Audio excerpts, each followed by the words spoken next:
पंडित जी, एक बार द्वेष की गठान बंध जाए तो अधिक से अधिक कितनी चल सकती है? हैं? बताओ, कर्म की स्थिति के अनुसार बता दो।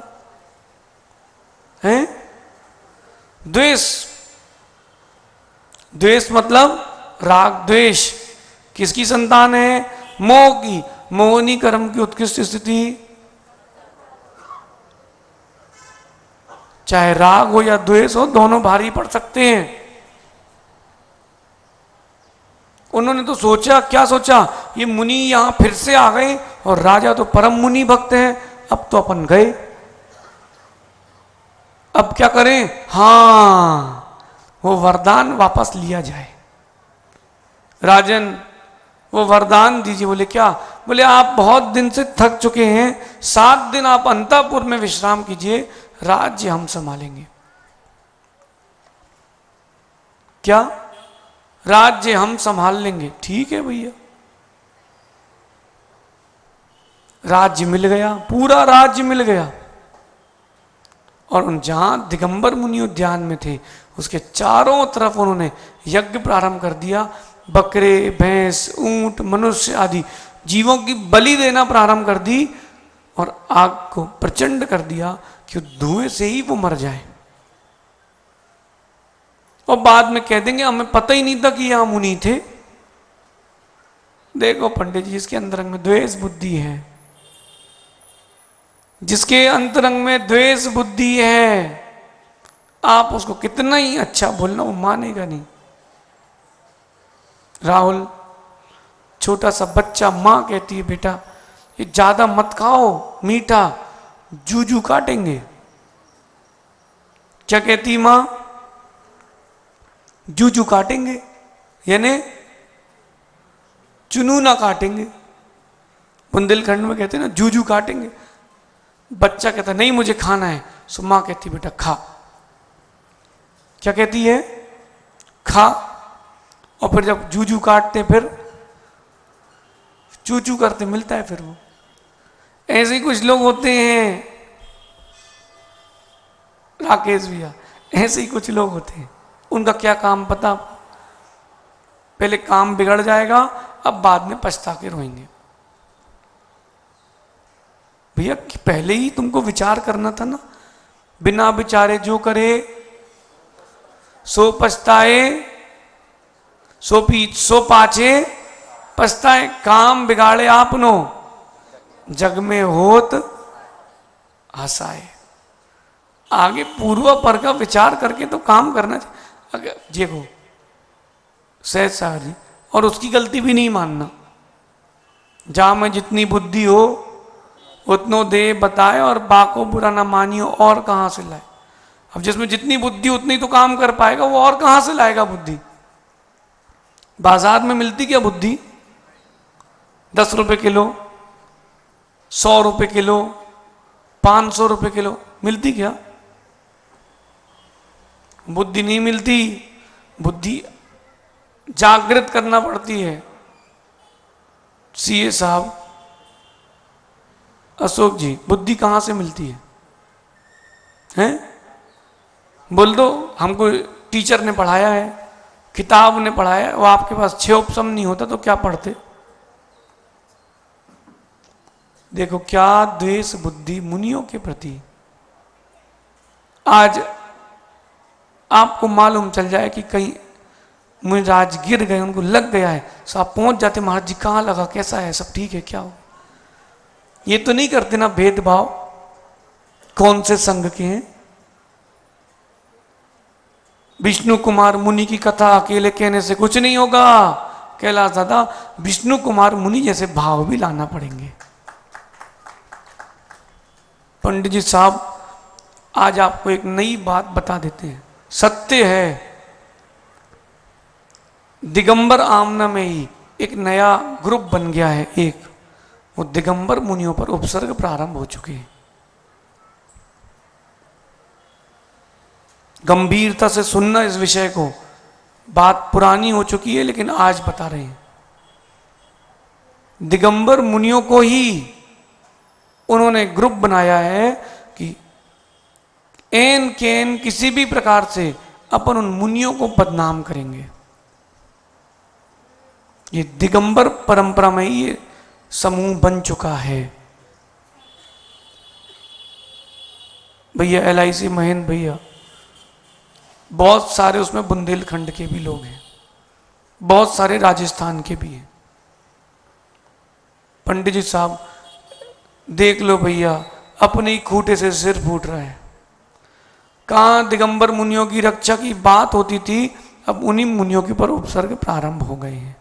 भैया रक्षा करो, रक्षा करो, अपने गुरुओं की रक्षा करो,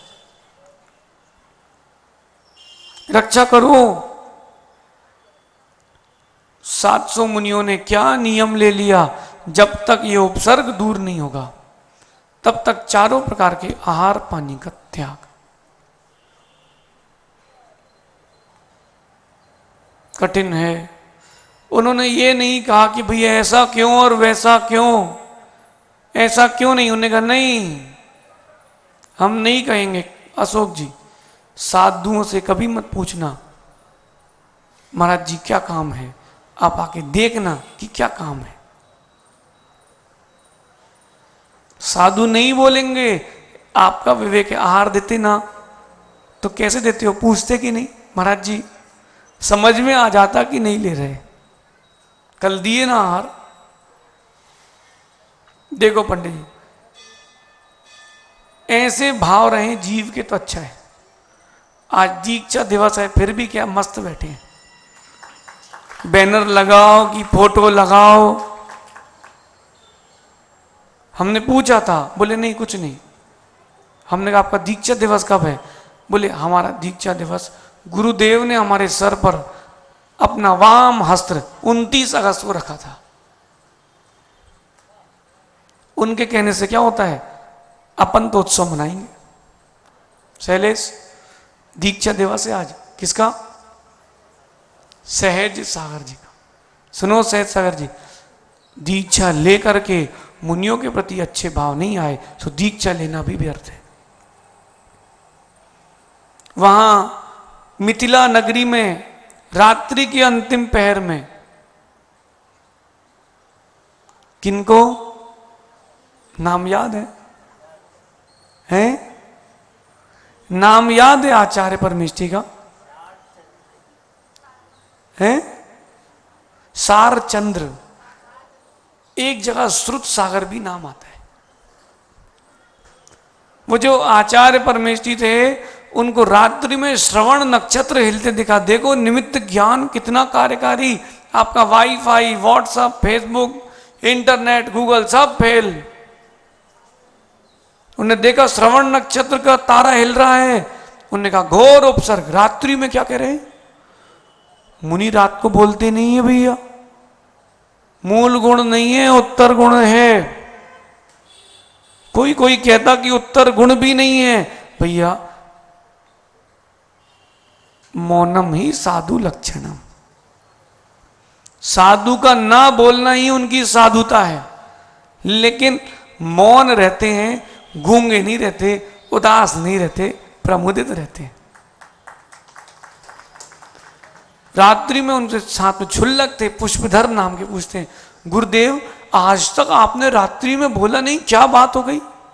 पंडित जी समय बदल रहा है, समय बदल रहा है, लेकिन आपसे निवेदन है जब भी कोई महाराज आपसे पढ़ने आए उनसे कहना महाराज जी रात को मौन रहना। कब कब? रात्रि को मौन। दिगंबर गुरुओं को रात्रि में मौन रहना चाहिए। दिगंबर गुरु यानी महाव्रती रात्रि में बोल नहीं सकते। क्यों? अरे प्रयोजन क्या है? उपदेश दो, धर्मोपदेश, बात खत्म। तत्व चर्चा हो सो बात है। रात्रि में किसी की समाधि चल रही हो, जिन दीक्षा देखने देने का कारण प्रसंग आ जाए तो अवश्य मौन खोल लेना चाहिए। विपत्ति काले मर्यादा नास्ति। पीयूष, विपत्ति के काल में बाकी भाई मुनि बनो सो रात को मौन रहना। हमने तो कभी आचार्य भगवान विद्यासागर जी महाराज को रात में बोलते नहीं देखा। अब आप लोग कहां देखोगे? जो जी लोग रहेंगे ये बताएंगे, हमने तो कभी नहीं देखा। आप लोगों ने देखा? क्यों? पूर्वाचार्यों से भी तो सीखो। राकेश भैया मौन, लेकिन उन्होंने मौन खोल करके बोला घोर उपसर्ग। बोले कहां? बोले अकंपनाचार्य आदि 700 मुनियों के ऊपर हस्ती नागपुर में उपसर्ग हो रहा है। गुरुदेव छुल्लक जी घबरा गए, बोले गुरुदेव उपसर्ग कैसे दूर होगा? बोले विष्णु कुमार मुनि उपसर्ग दूर कर सकते हैं। कहां है? बोले उनको विक्रिया रिद्धि प्रकट हो गई। जाओ। कहां? धरणीधर पर्वत पे जाओ। धरणीधर पर्वत पर छुल्लक जी रातों रात पहुंचे। विष्णु कुमार मुनि से कहते हे मुनि श्रेष्ठ, हे जिन शासन के रक्षक, मुनियों की रक्षा कीजिए। विष्णु कुमार मुनि आंख खोल के देखते हैं, भैया क्या हो गया? बोले अकंपनाचार्य आदि मुनियों पे उपसर्ग चल रहा है। आपके परिवार का कोई बीमार पड़ जाए तो दिल में पीड़ा होती है, जिनसे तुम्हारा धर्म चल रहा हो उन गुरुओं के लिए क्या भाव होना चाहिए, उन गुरुओं की कैसी रक्षा का भाव होना चाहिए। विष्णु कुमार मुनि कहते मैं छोटा सा मुनि क्या कर सकता हूं? बोले आपको विक्रिया रिद्धि है, मुझको विक्रिया रिद्धि नहीं है। बोले आप देखो आपको विक्रिया रिद्धि है। उन्होंने एक हाथ बढ़ाया, सीधा सुमेरु में जाके स्पर्श हो गया। अब विष्णु कुमार मुनि खड़े हुए, 1 मिनट लगता उनको तो। शैलेश वहीं से हाथ बढ़ाते, 700 मुनियों को उठाते और वहीं ले आते, उपसर्ग समाप्त।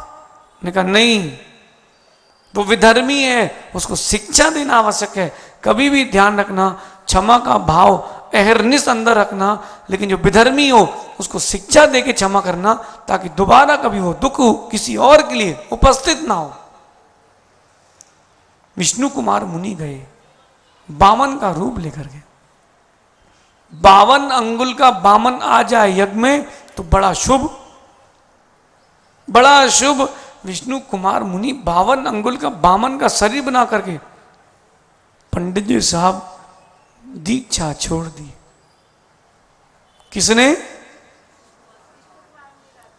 किसके लिए?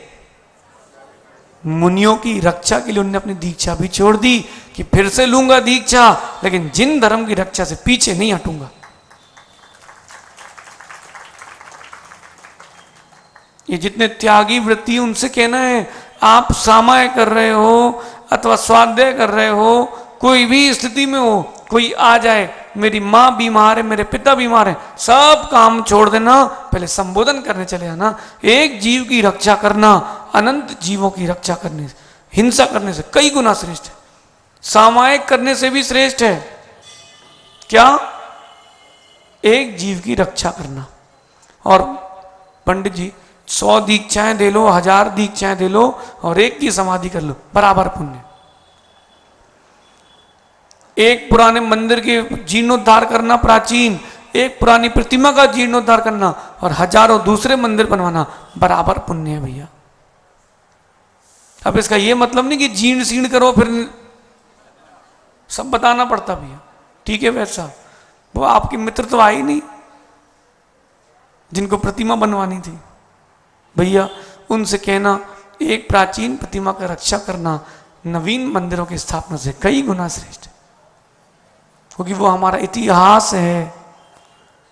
विष्णु कुमार मुनि जाके कहते हैं हे राजन भिक्षाम देहि, भिक्षाम देहि। बोले भिक्षा? क्या भिक्षा चाहिए बोल। व्यक्ति जब मद में हो तो बोले क्या चाहिए बता। अरे भैया पद में आया है और मद भी आया है तो पद बचेगा नहीं, फिर पद बचेगा नहीं। जिन जिन ने पद प्राप्त करके मद किया है सो पद उनका छूटा ही है। बोले क्या चाहिए बोलो, बोलो क्या चाहिए, बोल क्या चाहिए। बोले मुझे तो 3 पग भूमि चाहिए। कितनी? अरे भैया जो ज्ञानी है, बुद्धिमान है, उससे विचार के सोच करके मिलो। कितनी जमीन मांगी उनने? 3 पग। अरे बोले कम से कम इतनी तो मांग लो कि कुटिया बन जाए, तू बैठ जाए और मैं बैठ जाऊं। बोले नहीं, जितना चाहिए बोला उतना दो। 3 पग भूमि देने के लिए बोलते क्या? बोले दी। कहाँ की? बोले जहां की आप बोलो वहां की। बोले अब ठीक है, अब तुमने वचन दिए तो बोले पहले जलांजलि दो अग्नि की साक्षी में कि मैं स्वीकारता हूं। बोले हाओ। अरे भैया, बोले दोगे? हाँ। बोले दे तो दिया वचन, कहाँ की चीज ले लो। विष्णु कुमार मुनि ने अपनी विक्रिया करी खड़ी।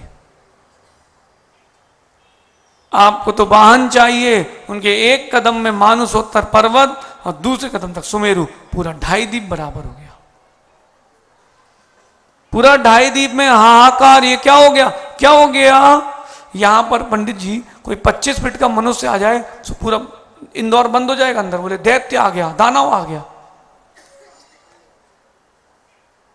संजयंत मुनि कथा सुनी ना, उनके ऊपर उपसर्ग हुआ सो देव उठा करके ले गया। अब उनकी अवगाहनति बढ़ी और जहां फेंका छोड़ा उसको उनको, तो जहां छोड़ा वहां के लोगों की अवगाहनति छोटी। सो जहां नदियां मिली थी उसमें जाकर वो खड़े हो गए। वहां उसने फेंक दिया कि डूब जाएंगे, वो तो जाके खड़े हो गए। और वहां के लोग पत्थर फेंके, ये कोई दानव आ गया है। और उनको तो वहीं से ही केवल ज्ञान की प्राप्ति हो गई। अब ऐसे ही पूरे 2.5 दीप में हाहाकार। अब वो कहते हैं राजन 2 हो गए, तीसरा पैर रखने की जगह नहीं, जहां तुम खड़े हो बस वही बचा है, करो पीठ। बोला है तो निभाओ। सैले 7 फेरे करके लाए ना।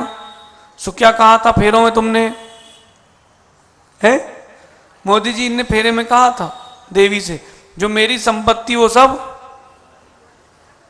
कहा था। आप लोगों से नहीं कहा था? याद ही नहीं? बोल दो। है बोला था, याद है तो अब बोल देना भैया, जो तुम्हारी संपत्ति वो हमारी, और लेकिन जो तुम्हारी विपत्ति वो भी हमारी। मैं तेरे धर्म का पालन कराऊंगा, तुम मेरे धर्म का पालन करा।